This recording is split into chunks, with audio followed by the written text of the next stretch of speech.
Hi guys, I am going to be replacing some boards on my deck today, and I'm going to use my new HART 20 volt 6.5 inch circular saw.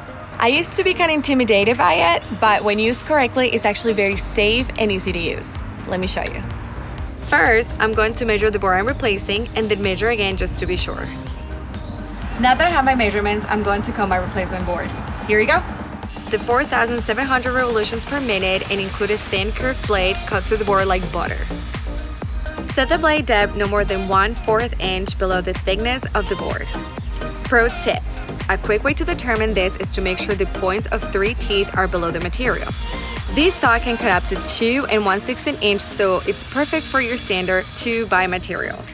To keep your work area clean, attach a wet-dry vac. It works with 2 different hose sizes. Attaching a wet-dry vac will actively suck the dust as you cut, which means less cleanup for you. The 5/8 inch Arbor, which is this thing right here, fits most 6.5 inch blades, so you can change the blades when it gets dull. Just make sure the directions of the teeth are pointed up at the front of the saw.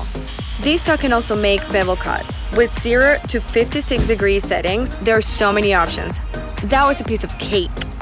The great thing about this HART saw is that I can use the same 20 volt battery with my cordless spot cleaner, blower, and drill. This saw is so fun and easy to use. Make sure you check out Walmart to get yours.